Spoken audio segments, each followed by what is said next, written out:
Welcome back to another episode of Blades and Bloodshed. Today we are going to be doing a how-to video with a few special guests. Yeah, we're gonna teach them how to play. Oh, you scared me. Well, okay. Well, now that they're here, let's have them introduce themselves. Chloe, would you like to introduce yourself? Yeah, my name is Chloe. Wow, Chloe, that's amazing. I'm Jose Bowers. That's nice. So, why are you guys here today? We're here to learn how to play this game. That's right, and we're gonna teach you. The first thing we need to do is teach you how to play the game. And we have brought you here specifically because you know nothing about the game. And so, now we're gonna go over the 3 phases. So, the first one is the priority phase. This is where you roll a dice, okay? Yeah. Grab a dice. And then here. And then you roll. Both of you roll a singular dice. So just roll it. What did you guys get? Okay, roll it again. Roll again.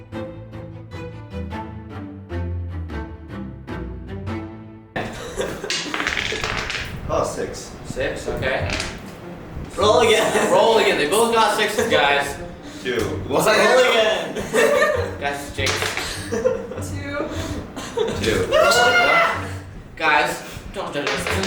This is not 4. okay. Yay. So he finally rolled a higher number than Chloe.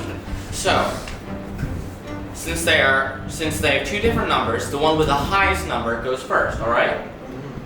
Okay. Yeah. And so Josue will go first on this turn. And you get to choose who has priority, either Chloe or himself. Yeah. So he will choose whether he wants Chloe to go first, or if he wants himself to go first. And you want different strategies at times if you want them to go first or you to go first. Next is called the move phase. This is where all the models get to move. So, it's not much to say, but you get to move however many inches your model gets to. So for Chloe, for Chloe, you might have a goblin that can move 5 inches. This is also the phase where you might want to call a heroic. We will go over heroics later when we look over profile. I talked about heroics. That's nice. Guys, you gonna cut this part out? No. Okay. So that's when you call priority, and you get to move however many inches is in the profile, which is some are better than others. Next, shoot phase. I don't like this phase because I never have any bows in any of my armies, Let's and go it's just elves. him nailing me. Anyway, Stick to the end of the video because we will give you more updates on our next video, which these two are gonna duke it out to see who wins. in the shoot phase, you would use your you would have your models who have bows shoot using their shoot value, and they can potentially deal wounds or kill an enemy model. And then in the final phase, and in this phase, if a character has moved more than half, then they can't shoot. But if they move less than half, they can still shoot. And if they move half, they get a -1 penalty to shooting, to hit. Guys, think of your questions for the end. Okay, so, and then next is the fight phase. Fights happen when 2 models are in base contact with each other, which means the bottom of one model and the bottom of the other model are touching. So that now they're in a fight, right? Yeah. And so when you fight, there's 2 parts to fighting. One is The duel roll. and what's the dual roll, Zion? It's when each model uses their attack value to see who gets higher than the other person. Wow, and they roll it off, just like initiative. So let's see. If we're rolling, who would win? I got a 3, and Zion got a 1. So I would win the dual roll, I use my banner, which That's is 6. who wins the fight. And then next is the 2 wound roll. So let's say I'm using my a goblin with a strength of 3. 3, I said that. 3. And he is using an elf with a defense of 6. He needs a 6. I would need to roll a 6 to actually put a wound on him. Oh, look at that! A 6! On his second roll. Hush. And so that means I kill his elf. Wouldn't you look at that? And some models give bonuses or penalties to wound his, like Warrior Goblin Prowlers, which you might see in the next video. And then you move on to the end phase. We go to the end phase where it's basically clean up. You then go to the next priority phase. And it goes all over and over and over again until someone wins. Yay! How do you determine who wins? Just a minute. Now we're gonna talk about, Profile. yes, profiles. So, Alright, we're gonna look at one of the Warriors of Rohan profile. He has a point level of 6. 6 points. That's 2 more than So this is where you decide on point levels for your game. In our video that we're going to be playing, it's a 400 point battle. So you add up all the points to equal to 400 or less. Next, you look at MV, which is how much movement it has. This number below it They is have 6. They have 6 inches of movement. So that means they can move 6 inches in the move phase. The next is FV, which is fight value. They have 3 inches of movements. Oh. 3 fight value. 3 fight value. This is how good they are at fighting. So if this guy was versing an elf with a fight value of 5, if they tie on the roll, the elf wins because it has higher fight value. Next is shoot value. This is how much, how easy it is to shoot something if you have a bow. This is the number that you need to roll below it. It's 4, so you need to roll 4 or higher to hit something. Next is S, which is strength. This is how strong it is. So if it has a strength of 3 and a different model has a defense of 5, you need 5s to wound it. Yay! Next is defense. This is how tough its armor is. This is what your opponent will be rolling against to wound the model. Next is attacks value. This is how many attacks it gets in the fight phase. And basically, this is how many times you can hit it and go stomp stomp. That's how many dice you roll. So this guy rolls 1 dice. And then lastly is the wound value. This is how many wounds it has. Or, for those who are listening and don't quite understand yet, how many hearts it has. This is how many times it can get wounded. Next is courage value. It is new. This is a new addition to the game, mostly recently added the way it's formatted. So courage works so that you have a courage value, which for this Warrior of Rohan is 7 plus. But and so he needs to roll with 2 dice, a 7 or higher. He rolled a 7. He passes his courage test. Courage tests are used for 2 things. One is if your warband or your army is broken, which means half the people are all dead. That means when that happens, you have to roll courage tests to see if your guy is brave enough to stay on the battlefield. So this guy, he would have stayed because he rolled a 7. And then it can also be used if he's trying to charge a model with the terror special rule, which means that with someone with a terror, like these wonderful spiders, have a terror special rule, which means he gets to roll a courage test to charge it. Does he make it? Unfortunately, he doesn't. He rolled a 4. So that means he's stuck in place for the remainder of the turn. Yeah. Away? He only runs away if they're broken. So if he has to roll a courage test by terror, then he just stays in place. If he rolls a courage test because their army is half dead, then he runs away. And so those are the 2 uses of courage. Chloe will talk about intelligence. Next is intelligence. Now this is a brand new addition to the game. This means that when this Warrior of Rohan is trying to do something that involves an intelligence check, it has to roll above a 6 plus, because its intelligence is 6 plus. Exactly. Such as in our last video, if you want to go check that out, I made Gabe's cave troll take so many lessons and made it run to the corner. Cave trolls are so dumb that it just ran. And it never came back. Next is Race Below, which he's a man, his faction is Rohan, his unit type is a warrior or an infantry. Some would have like a cavalry, which means other things that we'll talk about later. And his base size is 25 millimeters, which is quite small. Very small.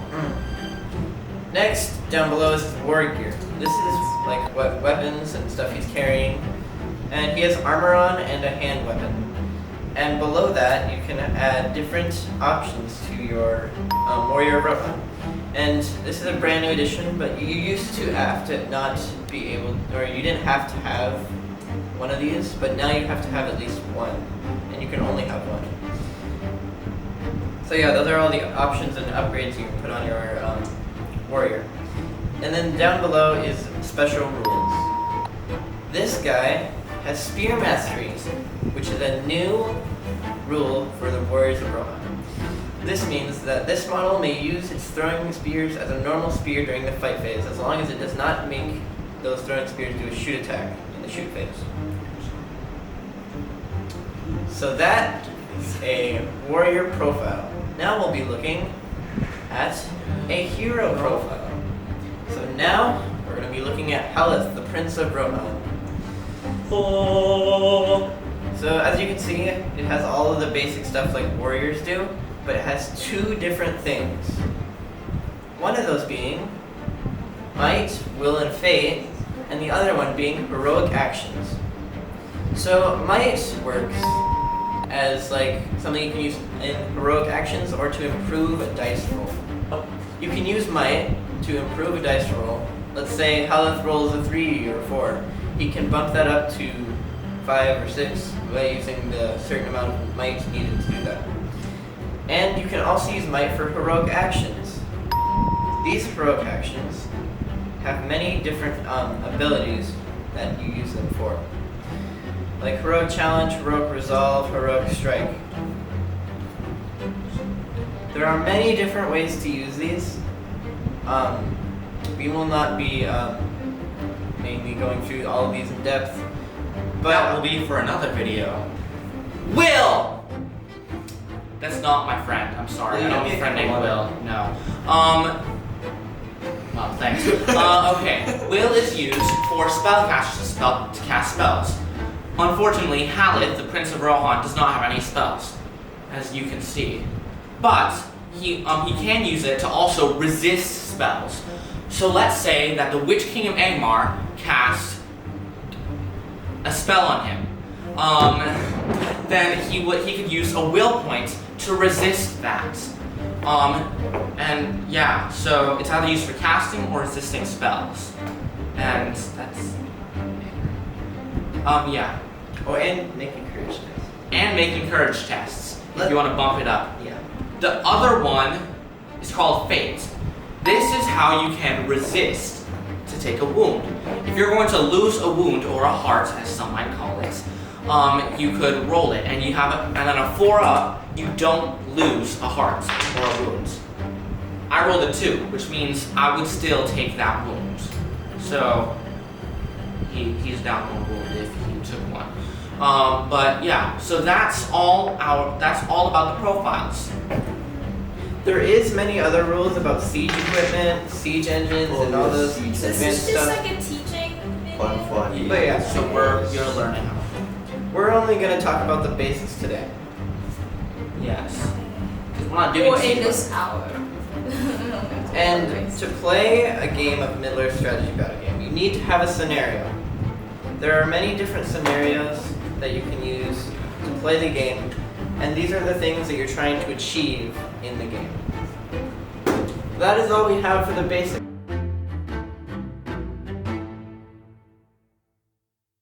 Chloe, listen, do you have any questions on our Middle Earth strategy battle game? What do you think? Let's try it. I have Oh, sure. one. Yes, Okay. Chloe. How do you determine like, do you just roll the dice and you just move? No. For movement, you just get to move. Like, it's not Do you really. just choose which one? Yeah. Okay. So movement, you don't really do anything about that. So, if say someone just has a whole bunch of bows, just shoots you, it shoots your guys up a whole bunch, and you don't have any guys nearby ready to fight, does that mean there's no fight phase? Yes. So if there's no one in base contact with anyone else, then there's no fight phase because there's no fights to happen. So you just move on to the end phase and then to the next priority. Yeah. I have a question. Yeah. So, to like climb stuff, how do you just move your guy So up? what you would do is you would roll. You would roll a climb test. So on a Like maybe like Here, wait, let's talk about the tests. So there are many different tests that you take to jump over something, to climb something, to swim. But there's different charts for each of these. And you roll a dice to see what you do if you want to do that. So yeah, there's many different charts. But for a climb test, it's just you roll one dice here. You can roll it. Say you want the guy. Okay, you rolled a 1. So on the roll of a 1, your guy falls over and is now like prone. Prone is when you're like kind of knocked over and something happens to you. Yeah, so when you're prone and say someone's attacking you, they get to roll double strikes against you. They get to. Yeah. It's like if they have an attack. Yeah, and if you win the fight, if there's like a fight with a prone model, then the prone model only stands up and doesn't make any strikes against the other guy. Yeah, so even if they win, they can't hit the other guy back. They just stand up. Yeah. So, but if you rolled, let's say, a 6, then you would get to climb up and keep moving. But if you rolled a 2, 3, 4, or 5, then you just stand up and like you go up and stay there. So if you fall down, then the other guy comes and then you just And he wins. like Then he gets to roll double strikes against you. It means he gets double the chance to deal damage. so then